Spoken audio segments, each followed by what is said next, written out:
하나님 말씀은 마태복음 13장 27절부터 30절까지 보십니다. 마태복음 13장 27절에서 30절까지 우리 한 목소리로 합독하십니다. 시작. 집주인의 종들이 와서 말하되 주여 밭에 좋은 씨를 뿌리지 아니하였나이까? 그런데 가라지가 어디서 생겼나이까? 주인이 이르되 원수가 이렇게 하였구나. 종들이 말하되 그러면 우리가 가서 이것을 뽑기를 원하시나이까? 주인이 이르되 가만두라. 가라지를 뽑다가 곡식까지 뽑을까 염려하노라. 둘 다 추수 때까지 함께 자라게 두라. 추수 때에 내가 추수꾼들에게 말하기를 가라지는 먼저 거두어 불사르게 단으로 묶고 곡식은 모아 내 곡간에 넣으라 하리라. 아멘.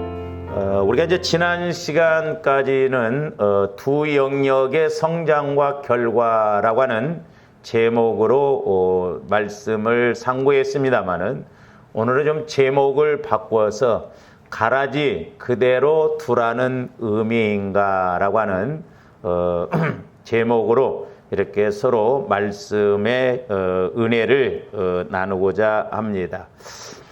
이제 오늘 27절부터 30절까지는 이제 우리 예수님의 재림 때에 최종적으로 이렇게 심판하실 것과 더불어 이제 하나님의 나라의 완전한 통치가 실현될 것임을 이렇게 교훈하는 그런 내용입니다. 그러니까 이제 적용적인 측면에서 보면 우리가 뭐 좀 다르게도 적용을 해볼 수 있는데, 이제 하나는 뭐냐면 우리 예수님 재림하실 때 이루어질 말씀으로 이렇게 교훈하고 계십니다. 그러나 이제 우리가 오늘 본문 말씀을 통해서 결국 예수님 재림하실 때 이루어질 일이 뭐예요? 교회에서부터 먼저 심판하신다라고 그랬잖아요. 그래서 오늘날도 우리가 이 교회에 적용을 할 수 있는 말씀이고, 그러니까 교회 안에도 가라지가 있잖아요. 쭉정이도 있지만 가라지도 있습니다. 그 다음에 결국 이제 교회 안에서 이제 쭉정이도 있고 가라지가 있지만 우리가 개인적으로도 이 오늘 말씀을 적용시킬 수 있는 말씀입니다.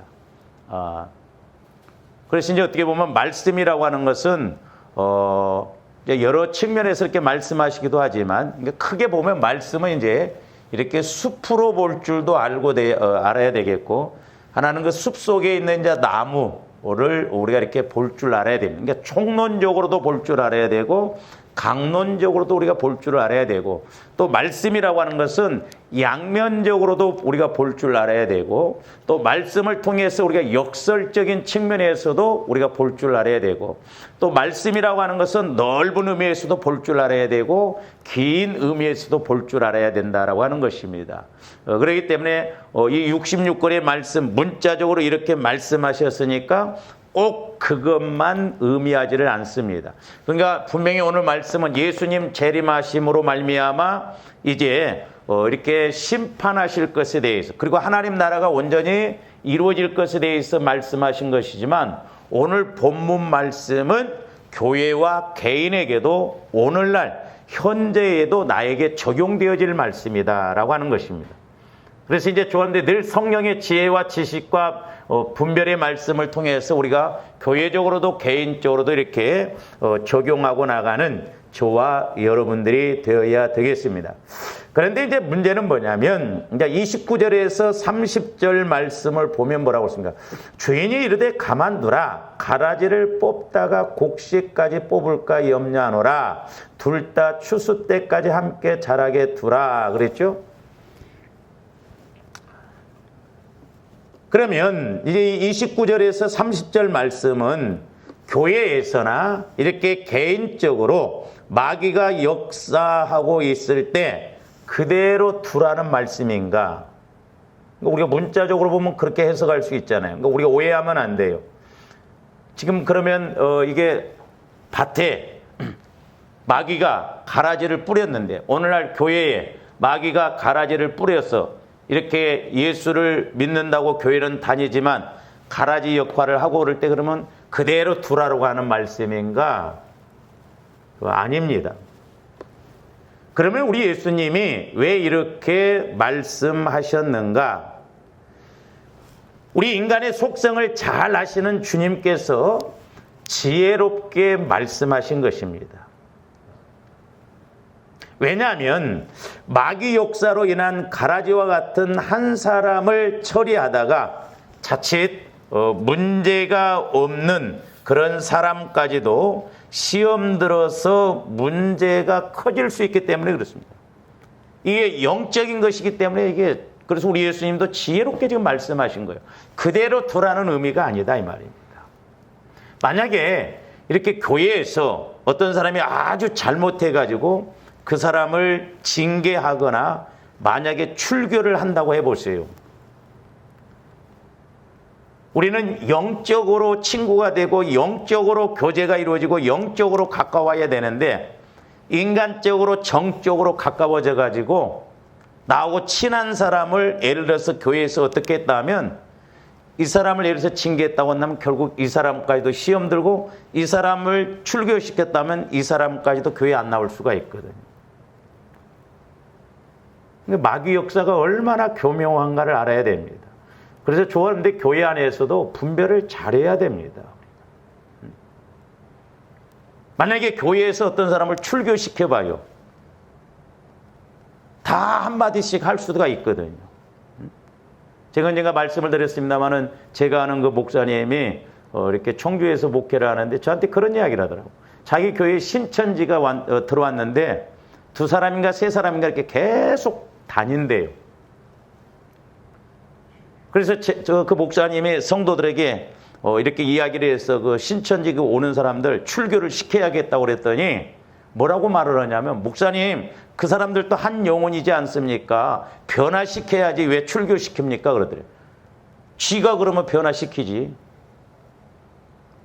그러니까 인간적으로 얼마나 그럴싸한 말이에요. 육신적으로 보면 맞는 말이에요. 또 어떻게 보면 영적으로 보면 맞죠. 그 영혼을 구원시켜서 변화시켜야 되죠. 그러나 이단의 영의 역사에서 지금 교회를 어지럽히고 교회를 무너뜨리려고 작정하고 온 사람들 출교시킨다라고 하는데 그거 뭐가 잘못이냐 이 말이죠.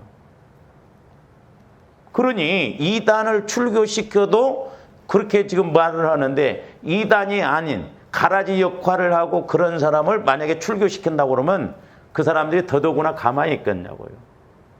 너무너무 안타깝죠. 뭘 좀 알고 말을 해야 되는데 그냥 육신적으로 인간적으로 그냥 말만 하면 되는 게 아니다 이 말이죠.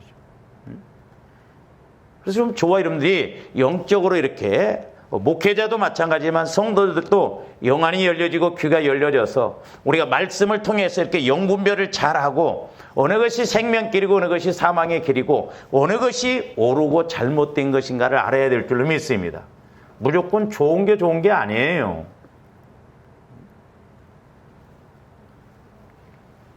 그래서 이제 제가 이렇게 목회를 하면서도 느끼는 것이지만은 이렇게 우리가 개인적으로 치유받게 하는 것도 그렇고 또 개인에 따라서 상처, 쓴뿌리, 죄성 등 그 약함을 이렇게 치유시키고 바꾸게 하는 것, 그거 참 쉽지가 않더라고요. 보면. 왜 쉽지가 않느냐? 당사자가 본인이 인식하지 못하고 있는데 만약에 목회자인 제가 이렇게 말하면 아멘 하고 쉽게 받아들이지를 못해요. 영적인 건 영적으로 해야 알기 때문에 그렇다 이 말이죠.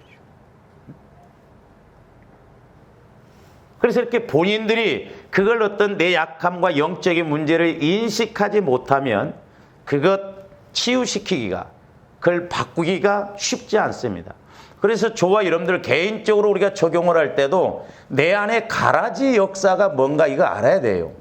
내가 신앙생활함에 있어서 또한 하나님과의 관계를 맺고자 함에 있어서 내 안에 가라지와 같은 속성, 가라지와 같은 마음, 상처, 쓴뿌리, 죄성이 뭔가, 이런 것이 나를 계속 발목 잡게 해서 은혜 받지 못하게 하고 온전한 믿음 생활을 하지 못하게 하기 때문에 그렇습니다. 그렇기 때문에 오늘 말씀 문자 그대로 그러면 이렇게 어떤 개인이 또 교회에 어떤 사람이 가라지 역할을 할 때 그냥 그대로 내비둬 버리고 그렇게 끝까지 그냥 가게 내비두라고 하는가? 그게 아니에요. 우리 성경에서도 보면 어떤 사람이 죄를 지었을 때, 잘못했을 때 그 해결하는 방법에 대해서 우리 예수님이 친히 말씀해 주셨는데, 이제 보세요. 오늘 본문 말씀 가라지를 그대로 두라고 그랬잖아요. 추수 때까지. 그런데 다른 데 말씀을 보면 어떤 사람이 죄를 범했을 때 그대로 두라고 하지 않았어요. 자, 마태복음 18장 15절에서 17절 말씀 봅니다. 내 형제가 죄를 범하거든 가서 너와 그 사람과만 상대하여 권고하라. 만일 들으면 네가 네 형제를 얻은 것이오. 그래서 15절 말씀이 참 중요한데, 그러니까 어떤 사람이 이렇게 죄를 범했거든 잘못했거든 가서 네가 1대1로 가서 말하라 이 말이죠.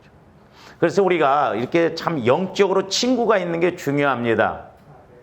그리고 누가 잘못했을 때 그 사람하고 나하고 친하면 진짜 내가 정확하게 이야기해 주는 것이 얼마나 그 사람이 복인가를 알 수 있거든요.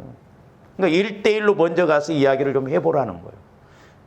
또 1대1로 이야기를 했을 때 그 사람이 빨리 깨닫고 아 그렇구나 하고 이렇게 돌았으면 좋은데 쉽지가 않거든요. 보면 마귀가 가만히 두지를 않습니다.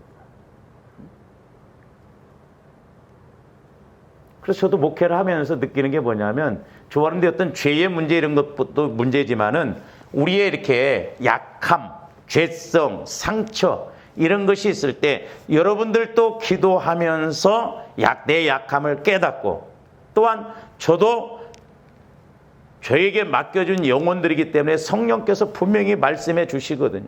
그래서 목회자도 같이 그런 문제를 영적인 문제, 약함 이런 걸 서로 깨닫고 같이 해나갈 때 얼마나 쉽겠어요.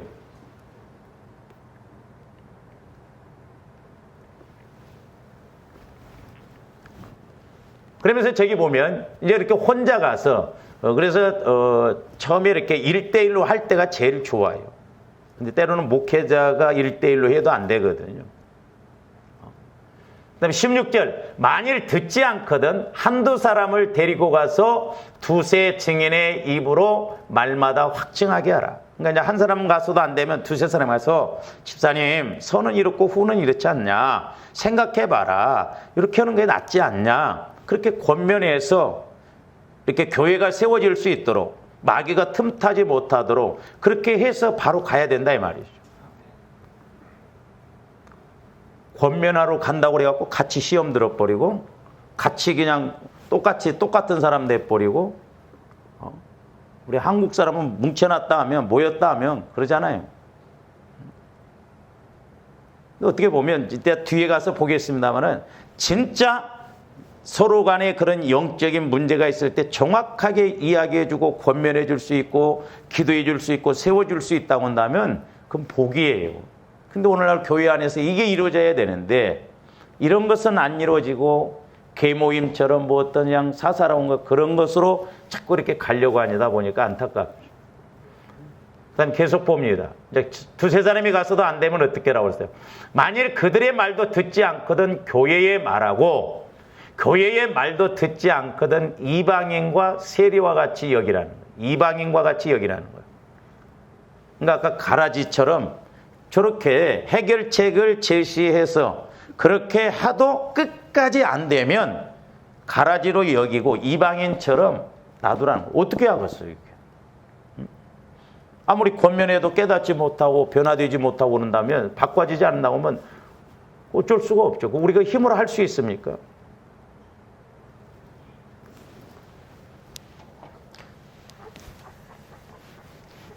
그러면 이제 오늘 말씀에서 우리 예수님이 보면 추수 때까지 가만히 두라 그랬죠. 그 추수 때까지 그러면 가만히 두라는 이 의미는 뭔가? 아까도 우리가 마태복음 18장에서 보셨습니다마는 어차피 교회를 다니면서도 구원받지 못했다면 아무리 권면해 줘도 또 가르쳐 줘도 안 되기 때문에 차라리 가만히 두라는 거예요. 그게 낫다는 거죠. 그 사람 바꿔보려고 뭐 이렇게 해보려고 자칫하면 분란만 자꾸 더 일어나기 때문에 우리 예수님은 차라리 가만히 두라는 거예요. 이게 영적인 것이 중요합니다. 그래서 옛날에 처음에 제가 이제 목회하려고 할 때 성령께서 비유적으로 보여주신 게 뭐냐면, 뭐가 이렇게 이제 싹이 나잖아요. 이렇게 이제 자라나면 좀 키워서 가지치기를 해야 하는데, 조금 뭔가 자라는데 잘못해서 잘라버리면 죽어버리더라고, 나중에. 속된 말로 돼지도 키워서 잡아먹어야지. 그러니까 이 저와 여러분들이 어떤 이런 나를 내 영적인 걸 칼질을 하려면 우리가 자꾸 믿음이 자라나야 돼요. 자라나지 않는 상황 속에서 이야기해주면 받아들일 것 같지만 안 받아들입니다. 참 중요하면서도 때문에 무서운 것이거든요. 이게. 그래서 우리 속담에도 빈대 잡으려다가 초가 삼간 태운다는 말이 있죠. 그래서 우리가 이렇게 말이라고 하는 것도, 그러니까 이게 제가 이렇게 해보면, 저도 이제 우리 형제들이 있습니다만은, 같은 형제라도 좀 이렇게 영적으로 서로 잘 통하는 형제가 있고, 그렇지 않는 형제가 있어요. 그러니까 부부간에도 영적으로 서로 잘 통해야 되겠고, 또한 성도끼리도 서로 이렇게 영적으로 잘 통해야 될 줄로 믿습니다. 이게 안 되면 힘들어요. 한쪽에서 아무리 이야기를 해줘도 받아들이지를 못합니다. 그래서 잠언 9장 7절에서 9절에서는 뭐라고 그랬느냐? 거만한 자를 징계하는 자는 도리어 능욕을, 그러니까 교만하고 이런 사람들 막 출교, 징계하고 막 그러면 오히려 복잡해진다 이 말이죠. 악인을 책망하는 자는 도리어 흠이 잡히는 이라 했어요. 성경에 보면 시편 1편에 보면은 악인이라고 하는 것이 뭘 특별히 잘못해서 악인이라고 하지 않았어요. 성경에서는 말씀 반대로 가는 사람을 악인이라고 그랬어요. 그러니까 육신적으로 가는 것은 사망, 악이에요. 왜? 하나님 말씀 반대로 가니까. 근데 육신적으로 신앙생활하고 육신적으로 이렇게 가는 사람한테 영적인 것을 이야기해 주면서 이렇게 막 책망하고 이런 거 이래야 한다고 잘못, 아멘, 맞습니다. 그렇게 할 것 같아요? 안 합니다. 도리어 그냥 뭐라고 그래요? 가다가 그냥 그런다 이 말이죠. 집사님, 오늘 목사님이 나한테 하는 소리 들어봤어? 참. 아니, 문제 없는 사람이 어디가 있대? 목사님은 그러면 다 잘해? 그러면서 그런 식으로 나가. 제가 어떤 때는 따끔하게 좀 이야기해주고 싶어도 때로는 기도를 보면 성령께서 그 다음에 그 사람이 할 말까지 가르쳐 주시기 때문에 제가 때로는 말을 안 하고. 해봐요. 본전도 못 찾는데 뭐하래요? 그런데 8절, 거만한 자를 책망하지 말라는 거예요. 그러니까 교만한 사람한테 뭘 잘못했다, 뭐 그러면 안 된다, 뭐 이렇게 이야기하지 말라는 거예요. 안 받아들인다 이 말이에요. 100% 그렇게 이야기하면 미워합니다. 다음부터 상대 안 해요. 그렇죠? 말도 안 들으려고 하고. 너나 잘해라, 막 그런 식이죠. 그래서 뭐라고 그래요? 누구를 책망하라고 그랬어요? 지적을 하라고 그랬어요? 지혜 있는 자를 책망하라, 그가 너를 사랑하리라 그랬어요. 참 이런 말씀들을 보면 너무 정확하거든. 그러니까 내가 성령의 인도를 받아서 성령의 지혜를 따라서 성령의 지식을 따라서 신앙생활하면서 이렇게 깨닫고 가는 사람에게, 그런 사람들에게 지혜를 통해서 말해주면 그 사람들은 얼싸 좋다 한다 이 말입니다. 그리고 책망을 해도 아멘이 되고, 아 맞구나, 그렇게 된다 이 말입니다. 이제 우리 한국교회가 어떻게 보면 문제가 뭐냐면, 참 그 안타까운 게 뭐냐면, 아니 보세요, 자식 키우면서 어떻게 평생 책망 한 번 안 합니까?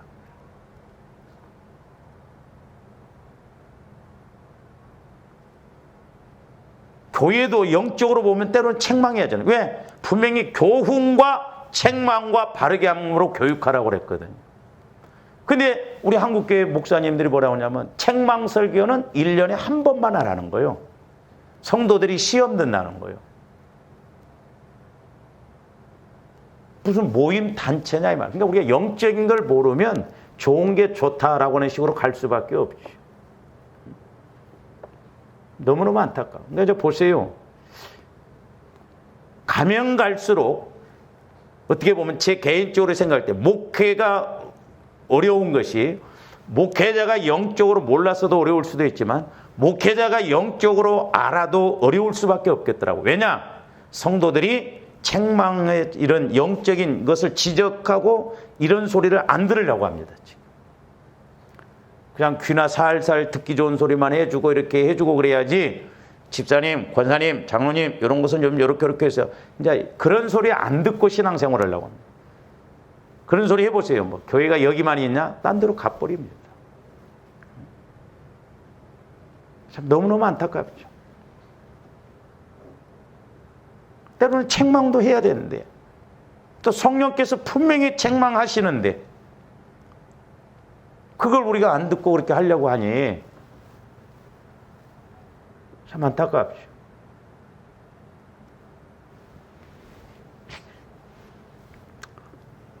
그러니까 옛날에도 보면 제가 이렇게 신방을 가려고 미리 기도를 하고 준비하면 분명히 책망 기도가 나와요. 그러면 신방 가기가 조심스러워요. 왜? 아, 목사님이 신방 오니까 자기한테 뭔가 좋은 소리만 지금 해주기를 원하는데 좀 이렇게 지적하고 책망해 보세요. 아멘 안 받아들입니다.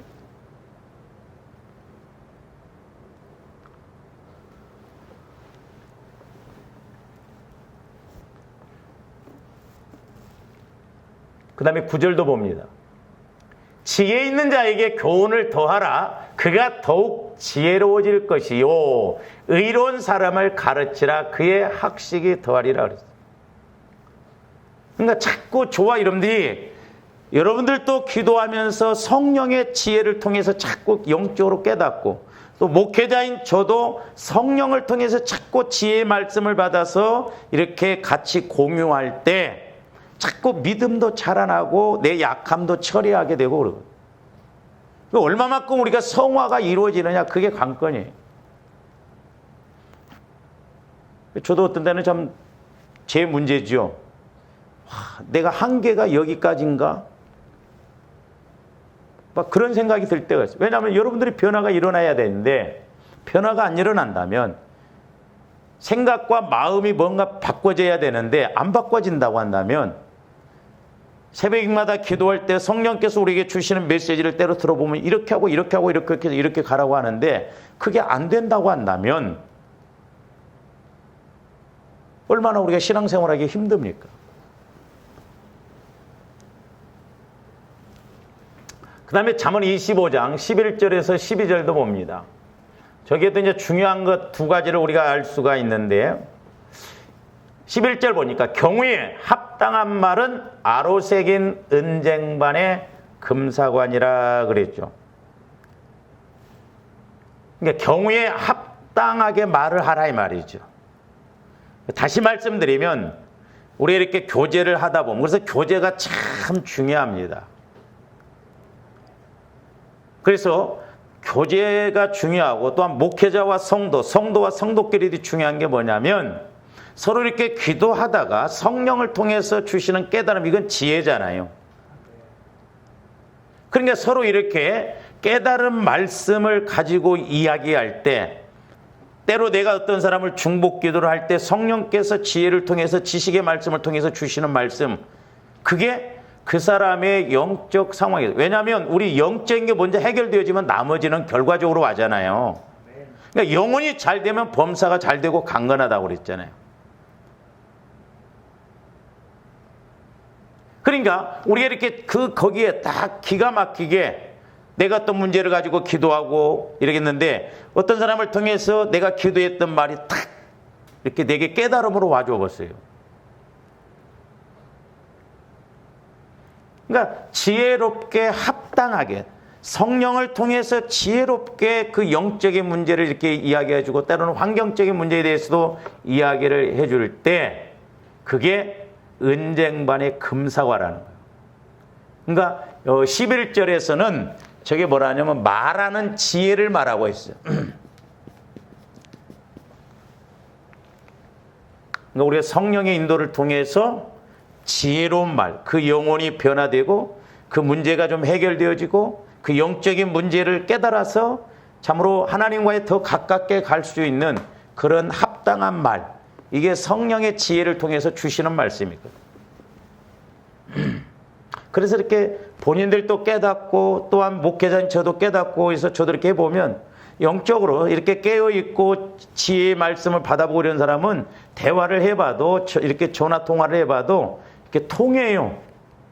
왜? 본인도 자꾸 깨닫고 그러니까 자꾸 말씀이 주어지잖아요. 또 성령도 보면 신기하게 이렇게 제 안에서도 전혀 생각지 않는 비유라든가 말씀이 와지거든요.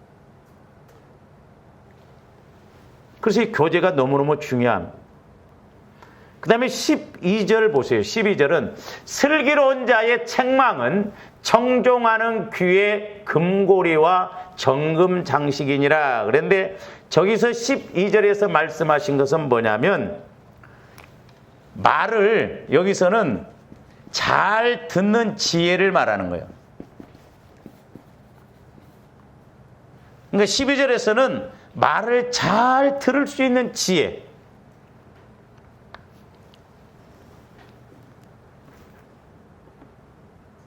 그러니까 저 말을 12절 말씀을 좀 구체적으로 이렇게 풀어본다고 한다면 청종하는 귀 위에 슬기로운 책망은 금고리와 정금 장식이다 그래요. 그러니까 우리가 들을 때도 성령의 지혜를 통해서 들어야 될 줄로 믿습니다. 말할 때도 우리가 성령의 지혜를 통해서 말해야 될 줄로 믿습니다. 둘 다 여기도 은쟁반의 금사과라고 그랬고 여기도 정금고리라고 그랬잖아요. 정금장식. 금고리와 정금장식이다. 그러니까 우리가 이렇게 누가 성령을 통해서 지혜롭게 말을 해주고 또 듣는 사람도 성령을 통해서 그 말씀을 듣는다고 한다면 그것보다 더 중요한 게 어디가 있냐 이 말이죠. 그래서 우리가 교제할 때 서로 듣고 말할 때 이렇게 성령의 인도를 통해서 말하고 들을 줄도 알 때 믿음이 금방금방 쑥쑥쑥 자라나고 그런 문제도 해결해 나갈 수가 있는 것입니다. 그래서 이렇게 지혜로운 책망, 저기서 슬기롭다는 건 지혜로움을 말하는데 지혜로운 책망이 청종하는 귀를 완전히 지배한다는 의미예요. 가르치기 위해서 그런 게 아닙니다. 그러니까 청종하는 그 지혜가 있는 사람은 이렇게 기꺼이 듣고자 하는 태도가 있다 이 말이죠. 또 배우고자 하는 그런 태도가 있습니다. 그러니까 서로 이렇게 영적으로 통할 때요, 제가 이렇게 말해보면 스펀지 같아요. 스펀지. 그래서 어떤 면에서는 저와 여러분들이 스펀지 신앙이 돼야 돼요. 교제할 때 탁탁 맞받아치는 게 아니라 그 말씀을 내 것으로 팍팍 갖고 오는. 참 제가 전도사 시절 때 같이 사역했던 그 목사님 처남 전도사님이 있었는데 참 그 전도사님도 기도를 많이 하고 저하고 이렇게 교제를 하면 예를 들어서 금요일 날 같은 때 이렇게 이제 뭐 11시 끝나잖아요. 그럼 이렇게 여름 이럴 때는 이제 내일 아침에 토요일이니까 좀 여유가 있으니까 다 가고 난 다음에 그 전도사님과 저하고 그 교회에 잔디밭이 있고 대문이 있으니까 그 세멘트 바닥에서 이렇게 앉아서 이야기하면 새벽 4시, 5시까지도 막 이야기합니다. 왜냐하면 서로 이렇게 이야기하고 이렇게. 아, 그렇죠? 전도사님 맞아요. 이렇게. 어떤 때는 제가 기도가 잘 안 될 때는 막 그 전도사님이 중보기도입니다. 그러면서 이제 뭐라고 하냐면 전도사님 오늘 기도가 잘 안 돼서 제가 중보. 그 제가 느끼거든요. 막 힘이 나서 그러면 이제 또 나도 이렇게 하고 막. 그러니까 이렇고 저렇고 은혜 받다 보면 시간 가는 줄 몰라요. 서로 도전이 되고, 그러니까 그 전도사님이 기도한 만큼 내가 갖고 오고, 또 내가 기도한 만큼 그 전도사님이 가져가고. 그래서 영적인 교제, 이 영적인 친구가 있다고 한다면 그 사람은 은혜 받은 사람이에요. 복 받은 사람입니다. 우리가 또 신앙생활을 이렇게 해야 될 줄로 믿습니다. 서로 영적인 교제가 이루어져야 되는데 만났다 하면 그냥 뭐 영적인 교제가 아니라 그냥 완전 마귀 구판이 되니 무슨 성령의 역사가 일어나냐 이 말이죠.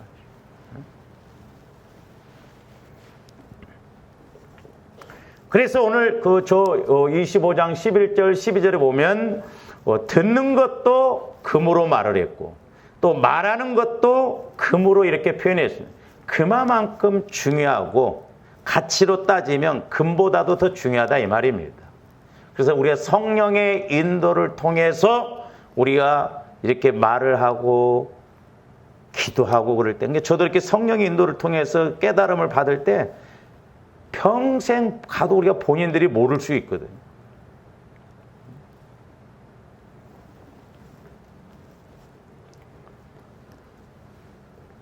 그래서 이렇게 서로 지혜로 말하고 지혜로 들으면 우리가 큰 은혜를 받을 수 있고 큰 문제도 해결받을 수 있습니다. 나중에 우리가 마태복음 15장에서 제가 좀 7단계 과정으로 그 가나안 여인이 귀신 들린 자기 딸의 병을 이렇게 고침받는 내용이 나오죠. 거기 보면 이 가나안 여인도 지혜롭게 말을 하고 예수님도 그 가나안 여인의 약함을 지혜롭게 말해요. 그러니까 그 가나안 여인도 지혜롭게 받아들이고 순종함으로 우리 예수님 뭐라고 그랬어요? 내 믿음이 크도다 그랬어요. 우리가 이런 말씀들을 통해서 자꾸 영적 원리를 뽑아내고 우리가 깨닫고 나가야 될 줄로 믿습니다. 그래서 이렇게 지혜를 통해서 말하고 지혜를 통해서 들으면 큰 문제를 해결받을 수 있고 우리가 큰 은혜를 받을 수가 있는 거예요. 우리가 육신의 귀로만 들으려고 하면 들을 것이 뭐 있어? 백날 들어도 그 소리가 그 소리고 의미가 없습니다. 그래서 좀 저와 여러분들이 아까도 말씀드렸지만 스펀지 신앙, 어떤 말씀에 대해서 내 것으로 착착착 받아들이고 내 것으로 가져가는, 그냥 말씀 아니면 우리가 어떻게 해볼 수가 없거든요.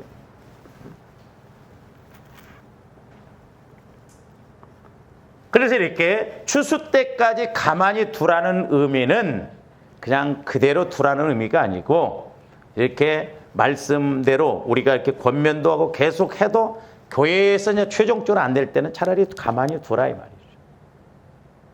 어떻게 보면 이 사람 비극입니다.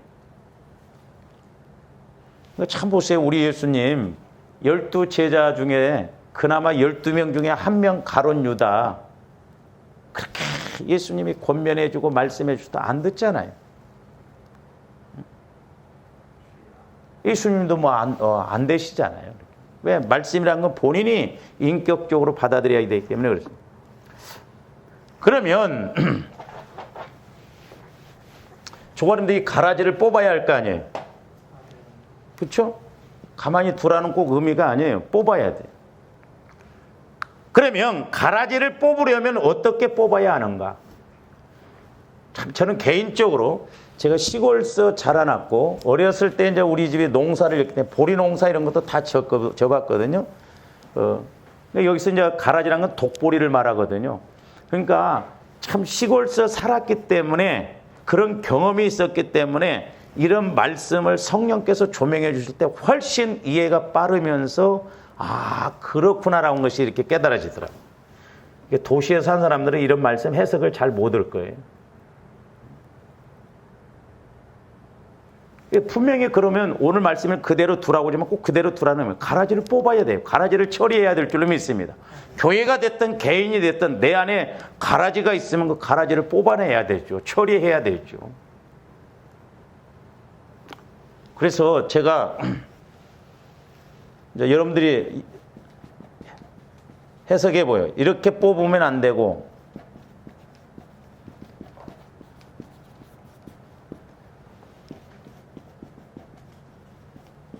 이렇게 뽑으면 된다.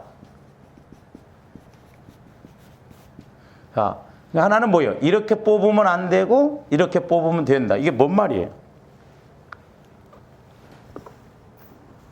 자, 29절 말씀 보십니다. 주인이 이르되 가만두라. 가라지를 뽑다가 곡식까지 뽑을까 염려하노라. 그랬죠? 여기서 뽑다라고 하는 동사가 이렇게 2번 나오는데 하나는 뭐냐면 가라지를 뽑다라고 하는 말이고 또 하나는 곡식을 뽑다라고 하는 말입니다. 이 두 가지가 나오는데 그 원어적인 측면에서 보면 가라지를 뽑을 때의 뽑다와 곡식이 뽑힐 때의 뽑다는 다른 단어입니다. 그러니까 가라지를 뽑다의 그 뽑다라고 하는 동사와 곡식이 뽑힐 때 뽑다의 단어가 보니까 달라요. 같은 말이 아닙니다. 우리 한국말은 똑같은 의미로 이렇게 읽어지지만 원어적인 측면에서는 다릅니다. 참 하나님의 말씀은 원어적인 것이기도 하지만 얼마나 실제적이고 이게 그대로 깨달아지는 말씀인가를 알 수가 있는데, 그러면 가라지를 뽑다라는 그 뽑다의 의미는 뭐냐면 긁어 모으다, 모으듯이 흩어버리다라고 하는 그런 의미예요. 그러니까 무슨 말이냐면 저희가 이제 어렸을 때도 보면 보리밭에 이렇게 보리가 나면 다른 또 그렇게 막 것이 자라납니다. 그 밀 같은 것이 보리밭에 막 우뚝 자라나거든요. 그러면 이제 보리는 좀 키가 작거든요, 이렇게. 그래서 이렇게 이제 열매를 이렇게 맺는데 그 자칫 잘못해서 보리 씨 속에 어떤 호밀은 크잖아요. 이런 것이 들어가면 막 이렇게 막 크게 나옵니다, 이렇게. 그럼 우리가 어렸을 때, 그러니까 여기서 지금 가라지를 뽑다 이 말은 뭔 말이냐면 여기 모가지를 잡고 그냥 훑어내는 걸 말이에요. 이렇게 훑어버리는 거. 위에만 잡고. 그러니까 자칫 잘못하면 이 위에만 잡고 이렇게 훑을 때 여기 뿌리가 알곡과 가라지가 서로 엉켜 있기 때문에 이 알곡까지 뽑혀버린다 이 말입니다. 그러니까 이렇게 뽑지 말라 이 말이요.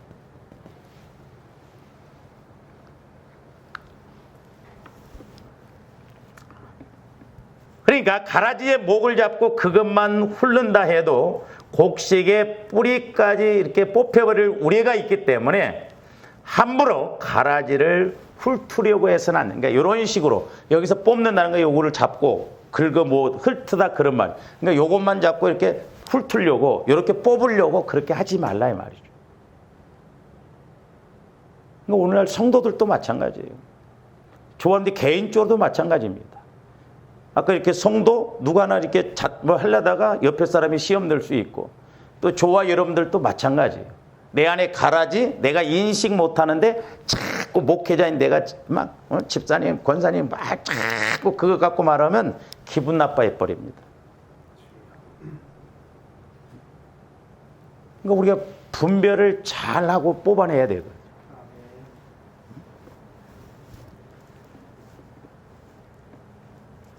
그러니까 이렇게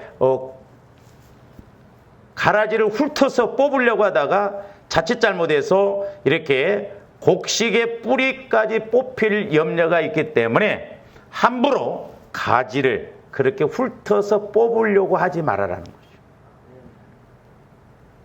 이때는 곡식의 뿌리와 가라지의 뿌리가 얽히설키 엉켜 있어서 뿌리가 뽑힐 염려가 있습니다. 그리고 자칫 가라지와 함께 뽑혀 나온 설익은 곡식은 사람들의 식탁에도 알곡으로서 결국 선택을 못 받는 거예요. 그래서 곡식까지 뽑힐 염려가 있다는 것은 뿌리채 뽑히는 걸 말이에요. 그러니까 위에서 가라지를 뽑아내려고 이렇게 훑다가 결국 곡식의 뿌리까지 뽑힌다 이 말이죠. 그래서 곡식은 뿌리가 뽑히는 걸 말하는 것이고 가라지는 여기 모가지 거기서 훑듯이 이렇게 뽑아내는 것을 말해요. 그래서 뽑다라고 하는 동사가 우리 한글로는 같은 말이지만 원어적으로는 달라요. 그러니까 우리 어렸을 때 보리밭에서 이렇게 이런 거 뽑는다고 위에 것만 그냥 쉽게 뽑으려고 이렇게 하다 보면 이거 전체적으로 이렇게 들려버려요. 참 그래서 이렇게 말씀이라는 건 어쩌면 그렇게 정확한가.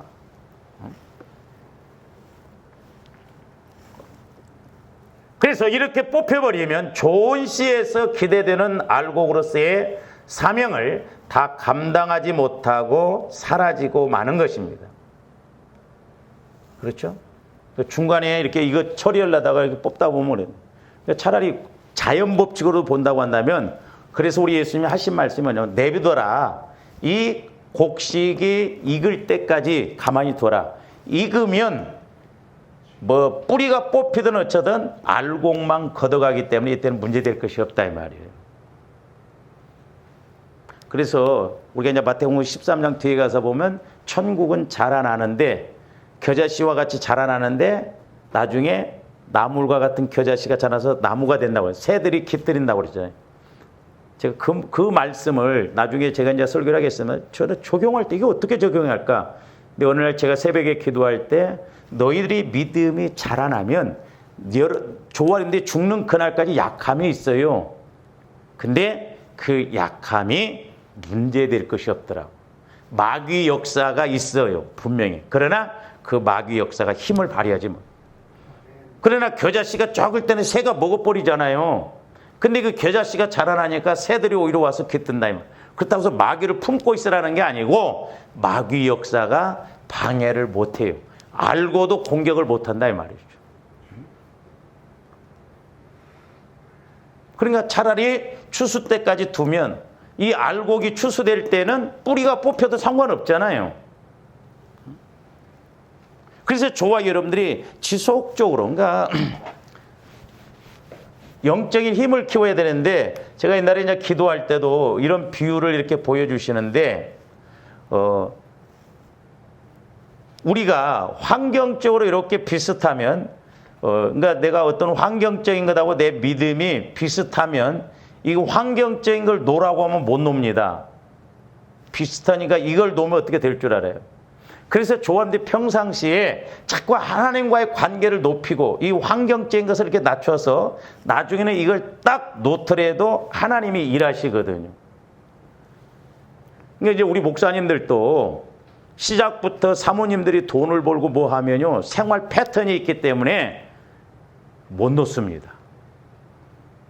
은퇴할 때까지 못 나요. 왜? 그걸 안 하면 내 생활이 유지가 안 되기 때문에. 그래서 좋아하는데 평상시에 자꾸 내 믿음을 이렇게 키우고 내 믿음을 이렇게 키우고 자꾸 날마다 경건의 훈련을 키워서 육신적이고 이런 걸 놓아도 상관이 없다고 한다면 문제될 것 없어요. 그러니까 이 곡식이 알곡이 되을 때는 가라지랑 곡식이랑 같이 뽑혀도 상관없다니까요. 그러니까 내가 영적인 힘이 있고 믿음이 있으면 문제될 것이 없는데 비슷하니까 놓으면 이게 어떻게 될 것 같으니까 믿음으로 못하는 거예요 우리가. 그건 저도 마찬가지고 여러분들도 마찬가지죠. 그러니까 육신의 소욕과 성령의 소욕이 서로 싸우는 거예요. 그럼 성령의 능력이 없어? 아니에요. 성령은 우리가 인격적으로 반응할 때 성령이 일하시거든. 그래서 실제 우리가 해야 할, 내가 가져야 할 하나님이 내게 주신 것, 참된 것, 이것으로 우리가 나가야 되는데 자칫 잘못하면 내 힘으로 뭔가 하려고 하거든요, 우리가.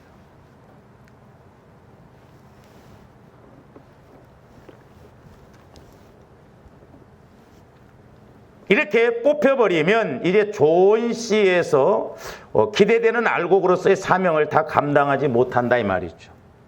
내가 사명 감당도 못하고. 그래서 조합들이 자꾸 믿음 키워서 하나님이 주신 은혜로 사명 감당도 하고 하나님이 주신 은혜로 우리가 열매도 맺고 나가야 될 줄 믿습니다.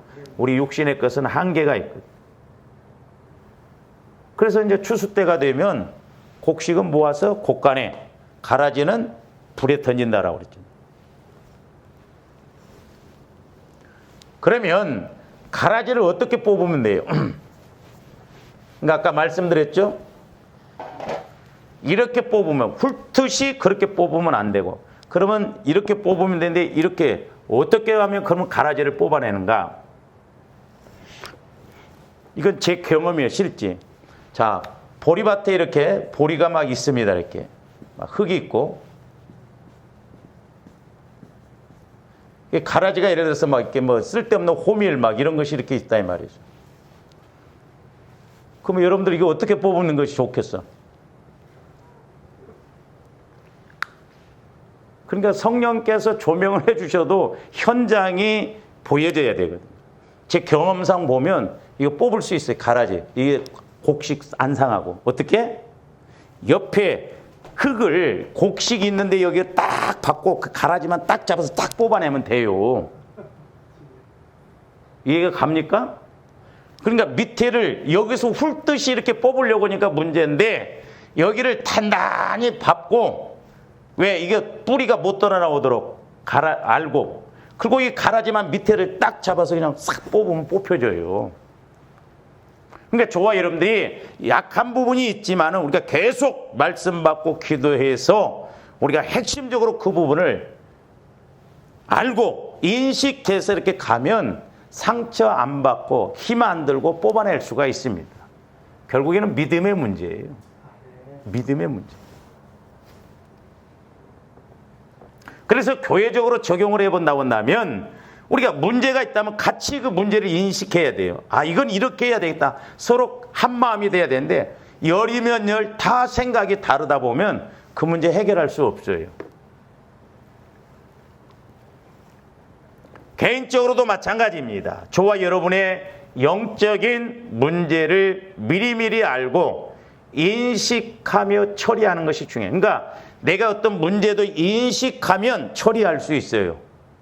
근데 인식이 안 되니까 가라지가 계속 자라나게 하는 거예요. 10년, 20년. 근데 우리가 성령을 통해서 미리미리 내 약함이 뭔가, 우리 가문에 흐르는 저주가 뭔가, 나에게 있어서 가라지 역사가 뭔가, 이런 것을 미리미리 알면 그걸 가지고 계속 기도하면서 나가다 보면 뽑히게끔 돼 있어요.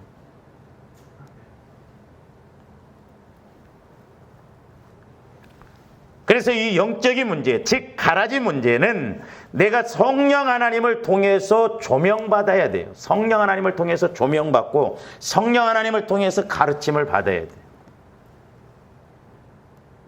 그렇게 해서 내가 영적이지만 실제적으로 인식이 되어져야, 예를 들어서 목회자인 제가 여러분들에게 그 문제를 가지고 이야기할 때 쉽게 뽑아낼 수 있고 처리할 수가 있습니다. 같이 인식을 해야 돼요. 같이. 그렇구나. 그러니까 우리는, 제가 꼭 부탁드립니다. 저와 여러분들이 어떤 결과, 그래서 아까 지난번에 말씀드렸죠. 열매는 결과를 의미한다고 그랬잖아요. 우리는 이제 환경적으로 어떤 육신적으로 그냥 어떻게 해볼 수 없는 결과가 나타나가지고 내가 이제 육신적으로 인식되어질 때 그제서야 아이고 온다 이 말입니다. 우리는 그 단계까지 가지 말고 미리미리 성령을 통해서 이것이 이렇게 자라났다는 이 죄의 문제가, 내 약함의 문제가 이렇게 가다가는 게 엄청난 결과가 온다는 것을 인식을 해야 돼요. 우리 그런 말 있잖아요. 꼭 뭐 찍어 먹어봐야 똥인지 된장인지 아냐고. 우리가 꼭 어떤 결과를 당해봐야만이 그제서야 잘못된 것을 깨닫느냐 이 말이요. 그건 늦어요. 그렇게 되면. 성령은 교훈적으로 분명히 미리미리 말씀하십니다. 제가 지금까지 목회하면서 저러면 안 되는데 하면 일 터지더라고. 그러면 힘들어요. 일이 터져버리면 안 돼. 일 터지기 전에 우리가 미리미리 잘라내고 뽑아내고 해결해야 될 줄로 믿습니다. 그래서 영적인 것이 중요하고 무서운 거예요. 그래서 여러분들이 날마다 깨어 기도해야 할 목적이 그런 데 있다 말입니다.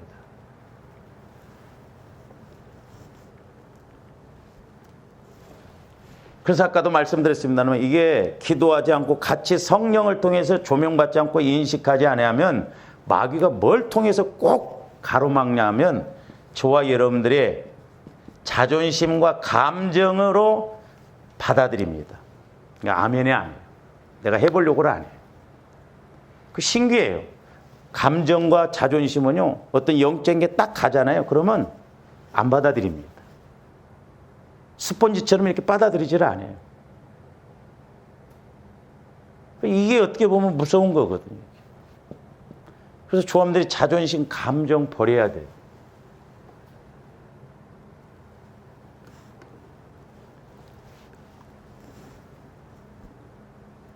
그래서 조언들이 이걸 인식하지 못하면 이런 감정, 자존심, 감정을 통해서 자꾸 성령께서는 주의 종을 통해서 환경을 통해서 분명히 이렇게 메시지를 주고 해결하려고 해도 우리가 그걸 영적으로 분별을 못하고 인식하지 못하니까 마귀는 자꾸 그렇게 자라나게 하거든요. 그래서 마귀의 목적은 뭐예요? 도덕질하고 죽이고 멸망시키려고 하는 거죠. 가룟 유다가 했던 것처럼. 그 마귀는 지금도 여전히 교회 안에 이렇게 일하는 마귀예요. 그래서 저와 여러분들이 이런 가라지 마음이, 가라지와 같은 속성이 내 마음에 자리 잡고 이렇게 뿌리를 깊이 내려가지고 결국 곡식이 자라나지 못하고 열매 맺지 못하도록 하게 하는 것이 있으면 안 돼요. 그래서 소위 말해서 마귀가 집직해 하면 안 됩니다. 우리가 이 말씀을 보고 오늘 좀 마치도록 하겠습니다. 마태복음 12장 43절에서 45절 한번 봅니다. 더러운 귀신이 사람에게서 나갔을 때에 물 없는 곳으로 다니며 쉬기를 구하되 쉴 곳을 얻지 못하고, 여기서 물은 말씀을 의미해요. 그러니까 예수를 믿어도 말씀이 없으면 마귀는 글로 들어가서 공격을 합니다. 그래서 이에 이르되 내가 나온 내 집으로 돌아가리라 하고 와 보니 그 집이 비고 청소되고 조화림들이 저 말씀 후반절 보니까 아니 비고 청소되고 수리되었으면 좋은 게 아니야? 근데 왜 마귀가 덫이 들어와? 저기는 조화림들이 예수를 믿으면 지금까지 마귀가 지배하고 있었던 그런 세력들이 떠나가고 구원받죠. 구원은 받았지만 저기 중립 상태를 말해요. 중립. 예수는 믿어도 말씀이 없어. 그러니까 빈 공간처럼 이렇게 중립이 딱 되어 있어. 그러니까 마귀도 얼마든지 공격할 수가 있거든요. 그러니까 나갔던 마귀가 뭐라고 그래요? 자, 계속 봅니다.